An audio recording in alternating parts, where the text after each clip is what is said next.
Welcome to the Future is Borderless podcast with David Nilssen. We feature top entrepreneurs and thought leaders from around the world, those who bring a global mindset and a unique perspective to their life and business. Now, let's get started with the show. Hi, David Nilssen here. I'm the host of the show. Here I connect with leaders from around the world who have what I refer to as a borderless mindset. And what we're really looking for is those that can share experiences that we can all learn from, experiences that can be applied both in your personal and professional life, and ultimately helping us to lead and grow in a rapidly changing world. Now, this episode is brought to you by Doxa Talent. Doxa Talent helps businesses to source full-time, highly dedicated workers from all over the world. And as a result, these companies can scale faster, increase margin, and improve culture. To learn more about Doxa and how they can help you leverage borderless talent within your organization, go to doxatalent.com. All right, well, for today's show, this is a little bit different than my typical show. Our guest is Amanda Knox, and Amanda is an exoneree, a journalist, a public speaker, a podcaster. She's the author of the New York Times bestselling memoir, Waiting to be Heard. And there's also a Netflix documentary about her that was released in 2016, that's titled Amanda Knox. Amanda made international headlines while spending nearly 4 years in an Italian prison and 8 years on trial for a murder that she didn't commit. And as a result, she's become an advocate for criminal justice reform and media ethics. She also sits on the board of the Frederick Douglass Project for Justice. And the reason I brought her on the show is because she really knows what it's like to lose it all and then thrive coming out on the other side. So Amanda, thanks for being on the show. Thank you so much for having me. I'm excited. Yeah, this will be fun. Actually, as I was just reading your bio here, I was thinking to myself, media ethics is something that you're a big advocate for. I will note that I followed your story pretty closely. I read your memoir when it first came out. I saw the documentary years back, but I will admit that it was really hard, given the media's portrayal of the story, to really understand what was going on. And as I think about it today, it seems to me that anybody can be convicted by a headline. I've noticed, especially in the last 2 or 3 or 4 years, it feels like the media is getting increasingly more bold in the way they portray events. And I think it impacts people like you, business owners, community leaders, frankly, anyone. So I'd just love to hear your thoughts. Like, what is happening and what's going on with the media today? That's a really great question. And I think it comes down to the economics of the media, really, because we're talking about an industry that depends upon absorbing people's attention and outcompeting other people who might take away the attention of those viewers. So if we're talking about an industry that depends upon eyeballs, they are going to necessarily try to be the most effective at getting eyeballs. And what is most effective at getting eyeballs is not necessarily the truth, as it turns out. The truth often is way more complicated and also way more boring than the stories that we get presented by media that are trying to garner our attention. Mm-hmm. Yeah, it's funny. I have a really good friend of mine, and often the conversation goes like this. It's hey, did you hear blank, blank, blank? And I'll say, no, I didn't hear about that. Where did you see that? Or, they'll say, well, I saw it on Google. Great. Well, what happened? And I don't know. I just read the headline. Yeah. And it's like, inevitably, we're bombarded with all these messages 24/7. All we have time for is to just scan headlines, scrolling through Facebook or what have you. And I think a lot of people, that's how they consume their news and assume that it's always accurate. Yeah, and it is unfortunate because, again, especially those headlines are written, even if the actual article itself tends to get more complicated and more nuanced, the headline itself is designed to get you to click on it. And we are habituating ourselves to a mindset like just scrolling through social media, scrolling through Twitter. We are habituated to getting our information in bite-sized portions. But of course, that leaves us really hanging on just really immediate, visceral reactions to whatever it is that is being presented to us. And you're right, like we don't have time to sift through it all. We really depend upon media to be the gatekeepers of what is really in our interest. And unfortunately, that's just not the way that the system is built to work. Yeah, it's funny. And this is certainly not a political statement, but I've said this many times. I think that's where someone like Donald Trump does really well, because they're the king of those little sound bites, those headlines, and the media loves them. And then they push them out there. And whether it's right, whether it's wrong, doesn't really matter. But it's certainly the easiest way to gain attention. So, when you are advocating for media ethics, like what are you suggesting should be changed or be different? Well, it's really been a hard-won lesson for me because I've absolutely been on the wrong side of journalism. And that was before I ever had an opportunity to put my voice out there. When I was on trial, when I was imprisoned, there was constant media speculation about who I was and what I had done and what kind of person I was. And there was very, very little curiosity for genuine facts. There was very little compassion, and there was very little courage on the part of the media to go against the prevailing narrative if the facts turned out to not be what the prosecution was presenting. And it really was me sort of realizing that was what was lacking, a genuine curiosity in what the truth was and believing that the truth mattered. Having compassion for all the figures who find themselves at the center of these stories, because I think that's something that we really overlook, is the fact that these are real human beings, not just characters in morality plays that we get to scapegoat or pigeonhole and put into neat little boxes and say, you're the villain, you're the hero. And then having the courage to present a different point of view when the whole world might turn against you for expressing what you really believe. Or even having the courage to say, I don't know. I feel like we're also in a world where we're expected to have opinions about everything. And if we don't take a stand, then it means we're on the side of the enemy, and we're treated like that. And I think we really need to go back to a place of having the courage to be humble and saying, you know what? I don't know what the truth is in this situation because I haven't done my homework, and the truth matters. So I'm not just going to weigh in because everyone's expecting me to. Yeah, it's so funny. I've heard that a lot. That if you don't choose a side, you've chosen a side. Right. And that in this particular context does feel wrong. Now, I just realized as we were sitting here, we jumped straight into media. But there's probably a lot of people that are listening to this podcast who maybe aren't as familiar with your story. Maybe they've heard bits and pieces, ironically, the headlines, and maybe it'd be helpful just to sort of just give a little bit of context to that. So I'm going to sort of help sort of move us into this. But as I've read, you were a student in Italy, there, and unfortunately, your roommate was murdered. And shortly thereafter, you and your boyfriend were accused of being part of that crime. Most people can't even understand what that must feel like. I'm just curious.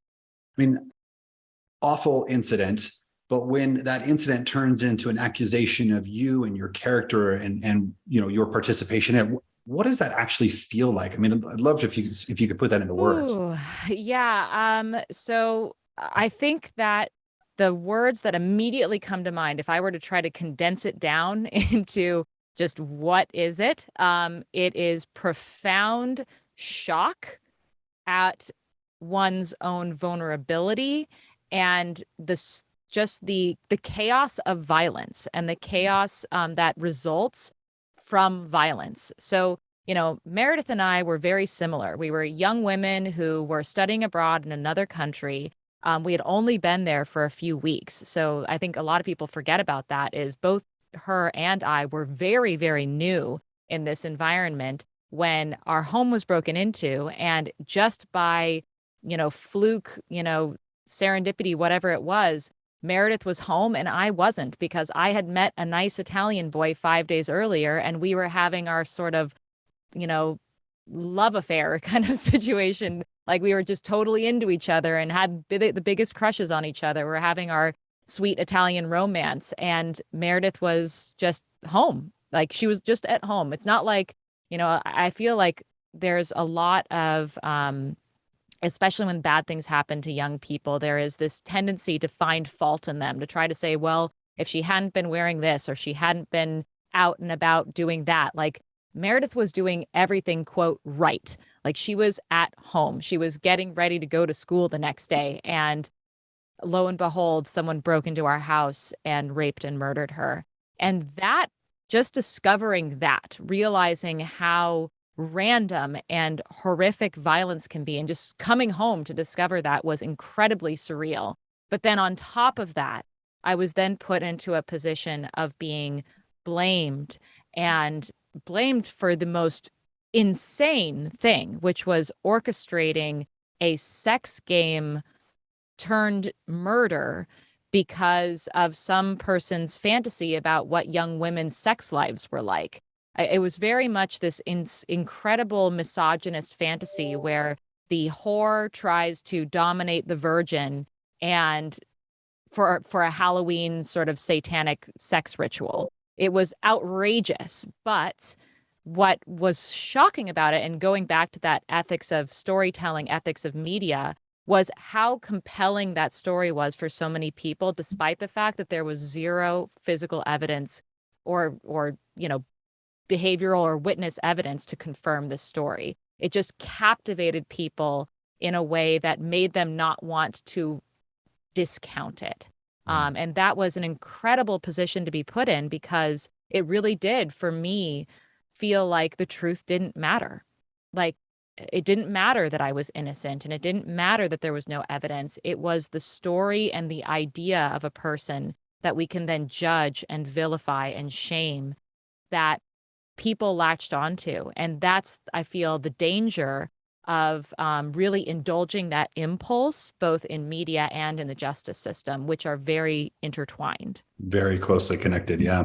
How did you, I mean, I remember, so I'll share just a brief tidbit. I owned I guess I still do, just don't currently operate it any longer. Somebody else does. But I have a financial business. And in 2008, the markets were crumbling. The real estate market had crashed. The Great Recession was on its way. We were under extreme pressure. And I felt in that time fragile at moments, because, you feel so out of control with these external forces that are impacting you and the people around you. Can you talk a little bit about your own mental health? Because, here, I mean, obviously we've already sort of given the spoiler. You were exonerated eventually, but you did spend 4 years in jail. 8 years in a trial, under intense pressure. Like, even the strongest minds can really struggle. How did you maintain your own mental health during that period? Yeah, it's a good question, because I was a 20-year-old kid and I was facing a 26-year sentence for a crime that I did not commit. And I was absolutely in a very punishing environment that was incredibly limited and made me feel like I didn't matter. Like, the whole point of the prison environment was to contain me as a threat to society and to limit my potential as a human being. And so every day being treated and told like, you're a murderer, you're worthless, you don't belong in society, you have nothing good to offer. I had to counterbalance that every day by waking up and having a very genuine conversation with myself about, is this life worth living and how can I make it worth living? Because one of the sort of bittersweet realities of my experience was being totally and completely rendered helpless. I was absolutely 100% at the mercy of people who had very, very wrong ideas about me. And I had very little control over my own life. At the same time, it brought into sharp awareness those things that I did have control over that no one could take away. And that was my mind and my ability to manage my emotions in the present moment. It made me very present. So if tomorrow and the next day and the next day is too much to think about, if I don't need to think about those things tomorrow, right now I need to focus on today. Today, how am I going to make my life worth living? And I know how to do that. I can do that. I can write a letter to my mom. I can help the prisoner who is living in the cell with me who doesn't know how to read and write. I can do a bunch of sit-ups and beat my record. Like, there are ways that you can, in the moment, humble yourself to the fact that, like, you may not have control over the whims of all of these external forces that could be incredibly overwhelming and absolutely could take that vision of yourself that you want, that you feel like you should have, and that can completely go away. But at the same time, you can still imagine a version of yourself and a version of your life that lives up to your principles and that you can live with integrity. That ultimately is what life is all about. And so finding those moments to really honestly engage with what is happening around you, the world that you're in, and imagining your place in it that lives up to your potential. Yeah. Wow. That's interesting that even in the midst of, sitting in a cell, basically, that values and principles were what you leaned on. I think we do that all the time in the business environment. We say, look, go back to the values and the principles that you stand for. And that's how you need to approach these things. But I love the idea of just being present and understanding what you can control and what you can't control, because it's so easy to start to fantasize about what's going to happen. I think that's actually really great feedback. It made me think of something though, and I'm going to get the quote wrong, so please feel free to correct me. But for background, your original conviction occurred, and then you guys appealed, right? And as we see in the documentary, then you have some objective forensic professionals that sort of review the evidence in the case, and they say, well, look, it was chaos at the scene of the crime. Clearly, there was contamination, and you are at that point. Then the appeals court overturns the conviction. But I remember in your documentary, the gentleman, and I can't remember his name, the person who was the chief police, I think that was in there. I can't remember his name. He since got promoted. The prosecutor. Yeah. Giuliano Mignini. Mm-hmm. Okay. So that's the prosecutor. Great. Sorry. Yeah. He said something though that really struck me as odd. He said something to the effect of, all proof has some uncertainty to it. And I remember seeing that and thinking to myself, I thought proof might be more synonymous with fact. How do you even start to process that? Yeah. And it's interesting because this is also a sort of quirk of the Italian language, where the word prova can mean proof or it can mean clue. And so what he was talking about is, as you piece together all of the facts, you can derive from those facts a solution or an answer to the question, like who killed Meredith Kercher. But there might be elements of uncertainty, like, one of the things that he talked about in the documentary was, well, Meredith's body was covered by a blanket. And in his mind, it is a fact that only a woman would cover another woman's body with a blanket. Therefore, a woman is involved in the crime. But one could argue that that's not actually a fact. That is an interpretation. And a male person who could have committed this crime could have covered her body with a blanket. So I think that when he's talking about building the case against me, what he's talking about proof and certainty, I think what he's talking about is reasonable doubt. He's talking about how there's always going to be doubts in any case because you can never have perfect evidence. It's not like you were standing in the room watching it happen as it happened. No one is. So there is that element of uncertainty. But does the evidence logically lead you to conclude beyond a reasonable doubt? And I think he's trying to suggest that despite the fact that there were so many doubts, about my participation in this case, he's acknowledging that there are doubts. There's no definitive proof.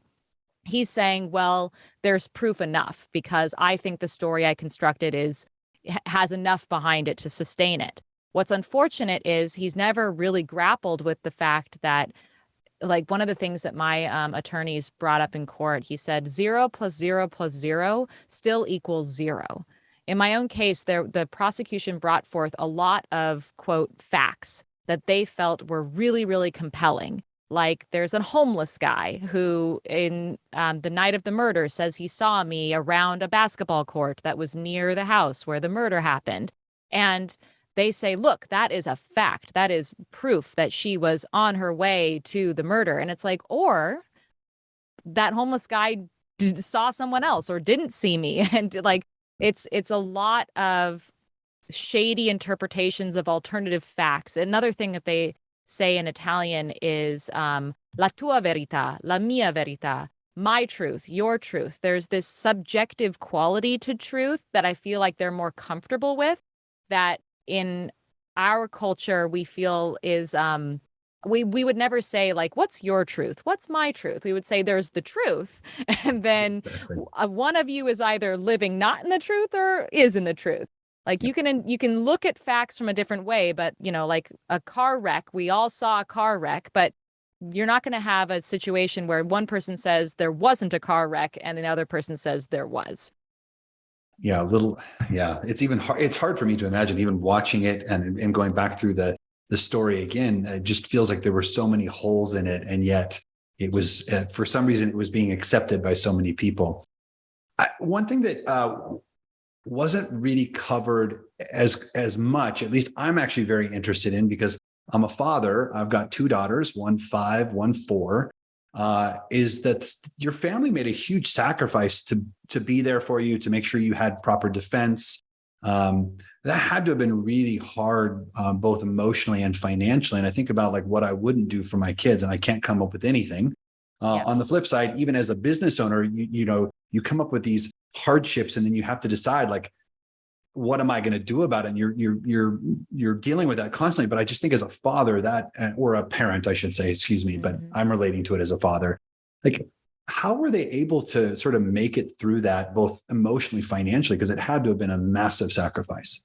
Absolutely. No, it really was. And I think I'm really grateful that you brought that up, because a lot of people, when they talk about wrongful convictions cases, they really focus on that person who's at the center of the firestorm. But really, the impact of a wrongful conviction ripples outwards in a tsunami against the people who care about that human being and that network and that community.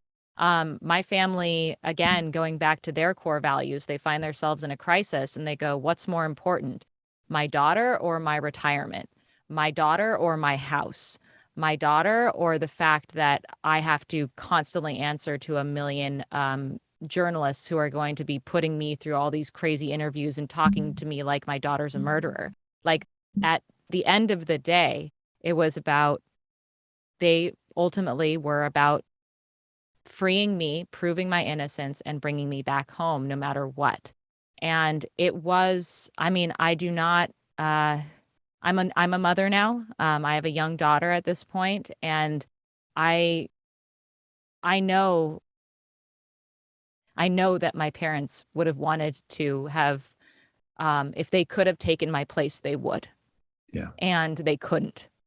And that was a tremendous hardship, because in the end, they wanted to share this burden with me and did everything they could to do so, even shielding me from some of the burden, like having to think about, how do I fundraise? How do I, my dog died in prison. They kept that from me so that it wouldn't upset me.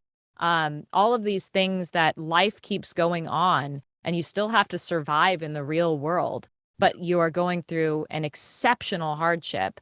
Like, it took more than even just my family. It took strangers reaching out to support my family as they were going through this. And in the meantime, the really scary and sad and hard thing is, for me, even with all of that, like, my family rented an apartment in Italy, and someone was in Italy the entire time that I was imprisoned there. Someone was there to visit me these 6 hours a month that I had available to me. Someone was always there. And yet no one could be in prison holding my hand through it. And so I also had my own burden of moving through the prison environment and moving through the trial from a very particular place, that I too was trying to, like, share that burden with my family, try to let them know that I wasn't being destroyed by it, trying to reassure them that their efforts were working for me, and that I was being sustained by them. And that became more and more difficult as time went on, because I was living a very different world and reality than my family was. Like, the prison environment is incredibly different than the real world. And you have to live by a whole different set of rules and social norms and restrictions. And it brought me to a philosophical place that sometimes was at odds with my family, because my family, for them to get through this journey, they really had to believe that there was a light at the end of the tunnel, that they could not give up because they were going to achieve their goal. And for me, it was very different, because having gone through that existential crisis of realizing, oh my God, for so many people, the truth doesn't matter. I have to engage with the not with the life that I should be living, but with the life that I am living. And how do I live to my fullest potential in these circumstances that often came into conflict with things that, like, I would have conversations with my mom where she was very much in this space of like, we're waiting for the truth to come out, and then you're going to get your life back. Yeah. And I was like, Mom, this is my life. Like, this life that I'm living right now, this is it. And whatever happens, I can't let myself and my potential depend upon the outcome that should be. I need to live to my fullest potential now. Yeah. And my mom often felt like that was a sort of defeatist attitude, but I felt like it took a little bit of both. An acknowledgement that this is the reality, and this is how, and I still can live to my fullest potential in this reality and still strive to achieve the end that should be, because you know, living to your fullest potential now also means that you're living for a future that you can envision. Yeah, I was going to say, I mean, don't you think to some degree that was one of the ways that maybe you sort of protected your own mental health in that situation was not to set yourself up for such severe disappointment potentially? Yeah. Absolutely. Yeah, Yeah, and I think that it's really important to like have your goals in mind as possibilities that you can strive for, but don't count on them as if like your whole entire world and identity depends on them. Yeah. Yeah. I really appreciate you sharing that. It was funny because the times before that I had really read the book and watched the documentary, I had not yet become a father. And this time around, when I watched the documentary again, the vantage point had shifted for me. So I wanted to ask about that. But, one thing that actually you said at the end of the documentary, which it resonated, because today I think entrepreneurs, business leaders struggle with this, is that you said at the very end, you said, I think people love monsters. And so when they get a chance, they want to see them. It's almost like we get some sort of like weird enjoyment out of seeing people struggle. My audience is predominantly business leaders. And I was just curious, what advice would you have for them, or what steps did you take really to sort of reclaim your identity after, so much had gone on social media and in the press and what have you. And, people had already determined who you were. Like, how did you sort of reclaim that? Yeah, that's a really great question because, in a really big way, I went from being an anonymous person to a monster. That was my reputation. And another word for reputation is brand. And so like, how are people going to interact with you as a human being if you represent for them an idea, even if that has nothing to do with you? And I think that, the trap that I feel that people get into is feeling like they need to be in conversation with that conversation that other people are having. But really, the key to grappling with that kind of situation is starting a whole new conversation and being the one to define the terms of who you are, what you do, how you go about, like what is your purpose, what is your place in the universe. It's not to react to what other people are claiming. It is to define your own space and do so regardless of what people are going to say, because as long as you are relying on your core values and your integrity, you can't go wrong. The problem is when we feel like we need to constantly respond to what has already been put into place. And in a way that means you're just constantly living in this grave that other people have dug for you. And instead, it's like plant your seed somewhere else. And in my own way, like I've had to really like fall back and process, like, what did this experience mean to me? I'm not going to live in a world where I have to be in conversation with tabloid journalists who are in endless desire for foxy noxy content. Like, that's not the world I live in, and I don't have to live in that world. Like, I can also direct my attention to what is the good that I can do given my past history and move in that space. So that's, what I do today is I have a podcast called Labyrinths, and it's not strictly true crime related, right? Like if I was living in a kind of reactionary world, I would recognize that the first thing that people ever heard of me was having to do with a true crime scandal. And so I would live perpetually in a true crime space. Instead, what I've done is I've said, look, I'm just a regular person who wasn't even into true crime. Like, I'm not one of those like people who were reading mystery novels before all of this happened. Like, that's not me. The person I am is somebody who is genuinely curious about other human beings and about how things happen in the world. I have compassion for people who find themselves at the center of these stories. And I honestly have been up against a lot more scary things than expressing my mind. So I just do so. And I try to do so from a place of realizing that a lot of people feel like their stories are being told without them, that they don't have a voice in their own story. And so what I try to do is bring people back to a place of feeling like they have a voice in how their own story is told. And they are not a victim in someone else's story. They are a active agent in their own story for whatever good or ill that they end up doing. Yeah, I love that. I think the idea of taking an active part in, sharing who you want to be with the world or who you are with the world versus just responding to what the world is saying about you. I mean, it is hard to shut down though. I mean, between my businesses, I've had plenty of bad reviews from former employees or what have you. And, you care because you want to get better and make sure that if that's, if that had impacted somebody, you want to make sure that you're having those introspective moments. But the reality is you can't please everyone. And so you have to sort of like put your feet down and say, this is who we are and who we're going to be and how we're going to act and, continue to move forward. Absolutely. Are you able to live a normal life now? What's a normal life?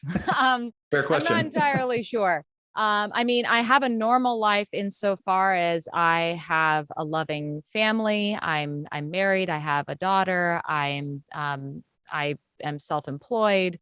But I don't have that same sense. I don't have anonymity. If normal life is I get to be an anonymous person as I navigate the world, then no, I don't have that. But I think we're entering into a world where each one of us is becoming less and less anonymous. And at any point, you can be turned into an object of public interest out of nowhere, really. So I think that I am a little bit just ahead of where we're all headed, which is you can just be an anonymous person until one day you are absolutely not.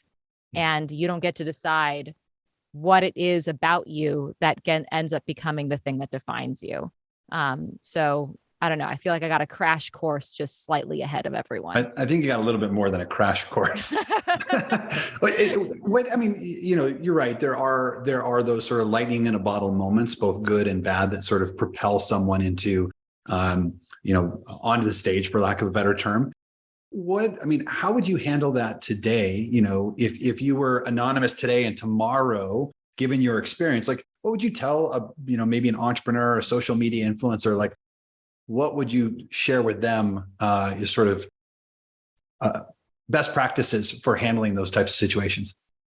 Yeah, I think the first one is to remember that you do not have to react immediately.